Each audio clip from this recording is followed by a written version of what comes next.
هي الحلقات تحفظني بآيات من القرآن، هي الحلقات تملأني بحب المصطفى العدنان، هي الحلقات تحفظني بآيات من القرآن، هي الحلقات تملأني بحب المصطفى العدنان، وأخلص نيتي دوما لرب واحد ديان بروح ملؤها طهر.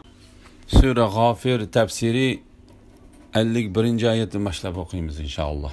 Bismillah, elhamdülillah ve salatu ve selamu ala Resulillah. Esselamu aleyküm ve rahmetullahi ve berekatuhu. Tüvende diktanlağa İbn Kathir rahimahullah'ın Kur'an-ı Kerim tefsiri, Uygurca tercümesi Gafir suresi 51. ayetten başlayıp okuyayım inşallah. Euzubillahimineşşeytanirracim.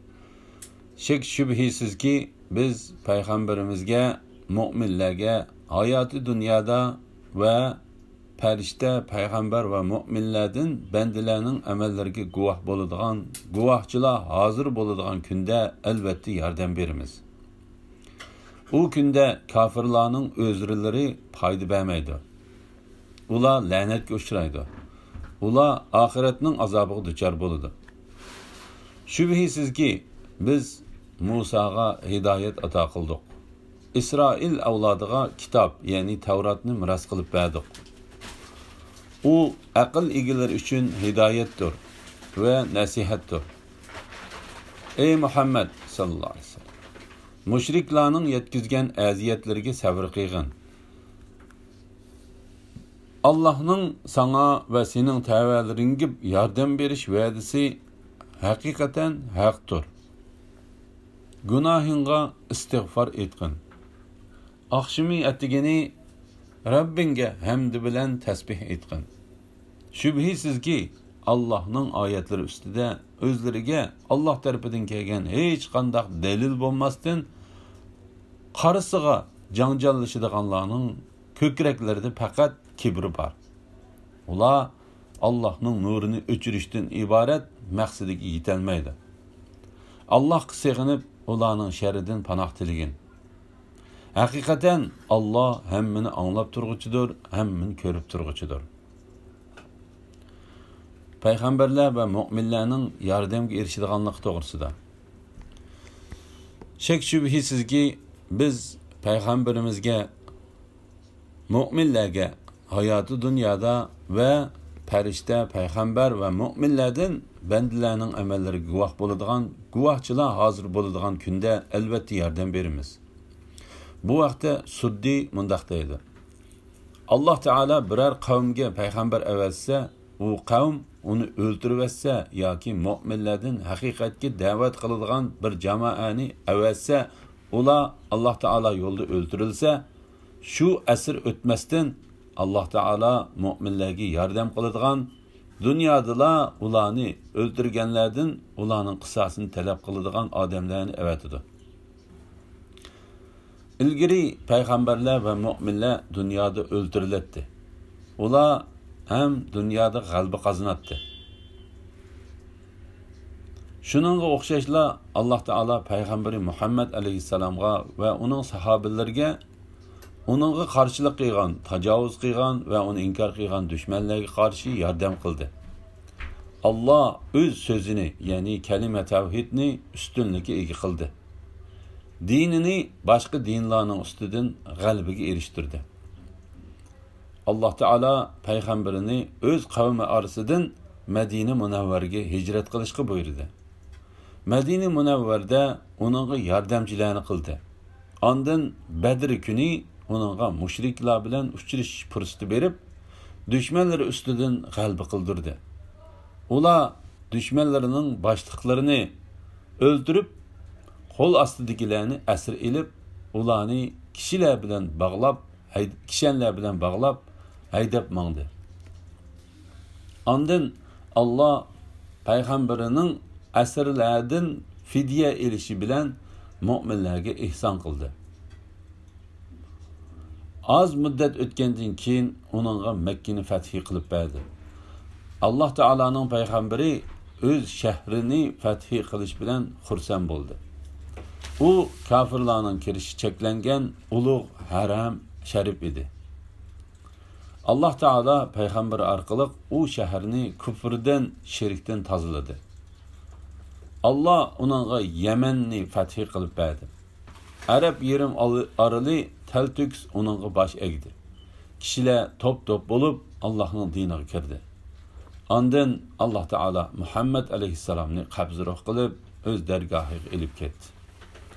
Uningdan keyin uning sahobalarini Allah Taolaning dinini yetkazadigan o'rinbosarlar qildi.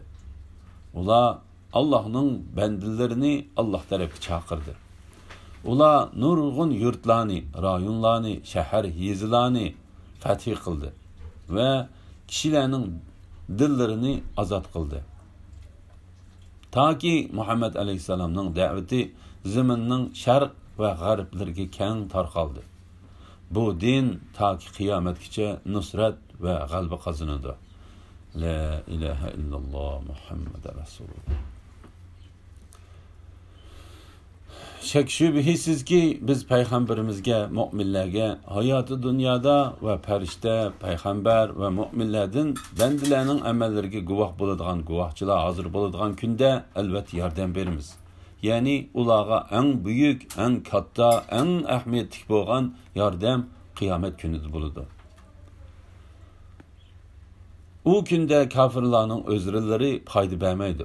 Ya'ni ular mushriklar bo'lib, u kunda ularning ne o'zlari, ne fidyeler qabul qilinmaydi. Ular la'natga uchraydi. Ya'ni ular rahmatdan yiroq qilindi. Ular oxiratning azobiga duchor bo'ladi. Suddi bu oyatdagi azob devzax azobidir. U nima degan yomon joy dedi.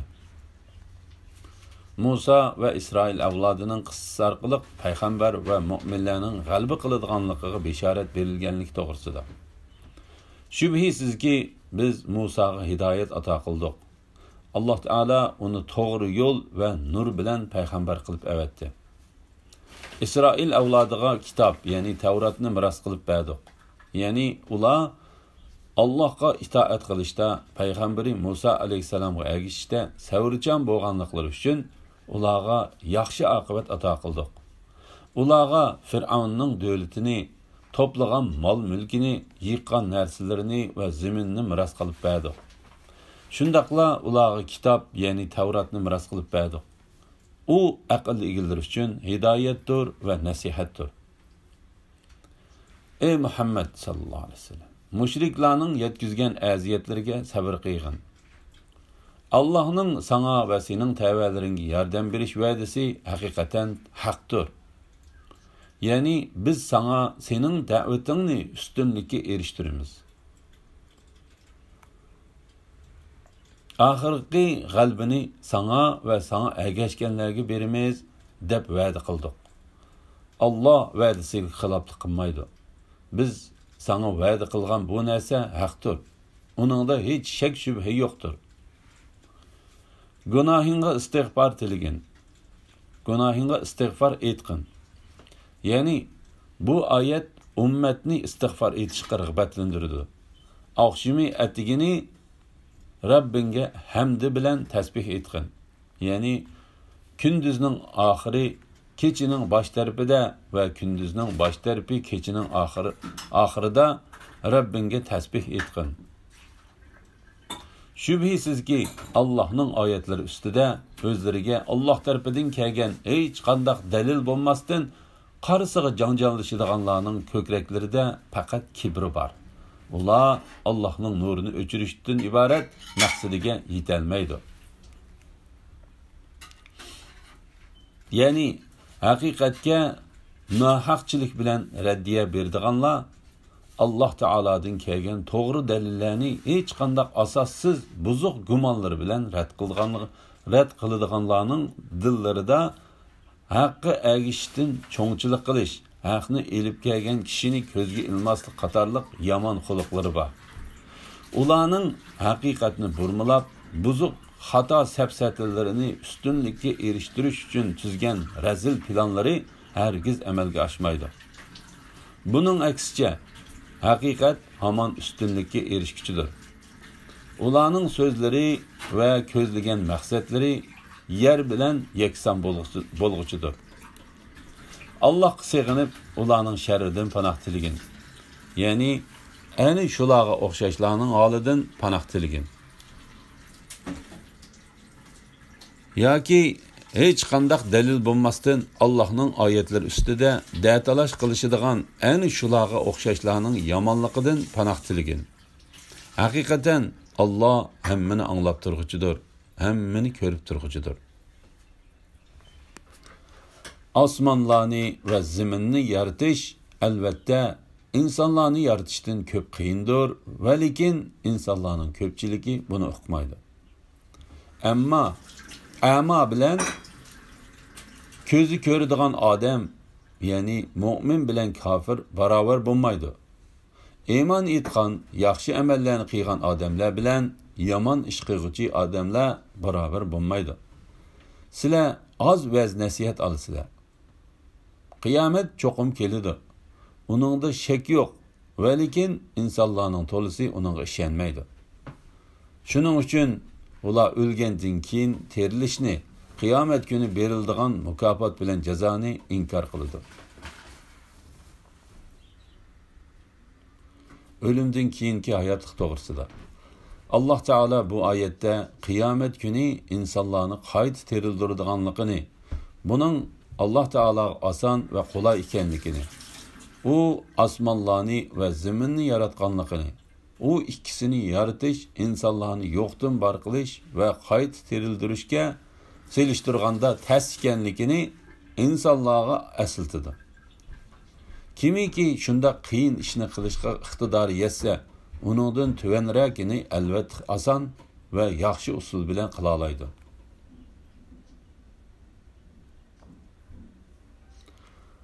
Alloh taolo bu vaqtda mundaq degan: ular, ya'ni o'lgandan keyin terilishni inkor qiluvchi koffarlar bilmamdiki, osmonlarni va zaminni yaratgan va ularni yaratishda charchab qolmagan Alloh o'liklarni terildirishga qodir emasmi?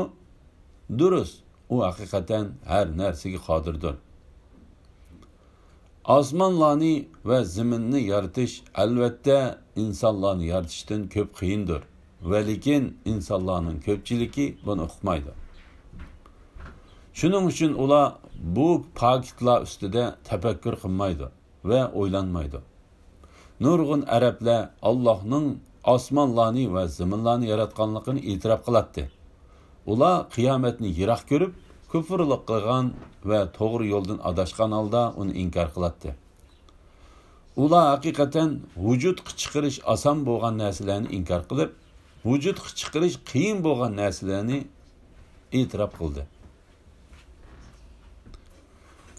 A'mo bilan ko'zi ko'radigan odam, ya'ni mu'min bilan kofir barobar bo'lmaydi.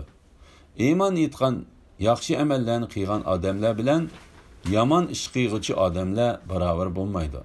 Ya'ni xuddi biror narsani ko'rmaydigan a'mo bilan ko'zi yetgan yerdagi narsani ko'radigan odam barobar bo'lmaganidek, uning aksicha ularning orasida cho'ng farq bo'lganidek, yaxshi mu'minlar bilan fosiq kofirlar barobar bo'lmaydi. Sizlar oz vaz nasihat olasizlar. Ya'ni insonlar shuncha ko'p bo'lsa-mu, ularning ichidan vaz nasihat oladiganlar nima degan oz? La ilaha illalloh Muhammad rasululloh. Qiyomat cho'qim keladi. Ya'ni u albatta yuz berdi. Uningda shak yo'q. Va lekin insonlarning to'lisi uningga ishonmaydi. Ya'ni ular qiyomatni tasdiq qilmasdan, balki uning cho'qim bo'lishini inkor qiladi.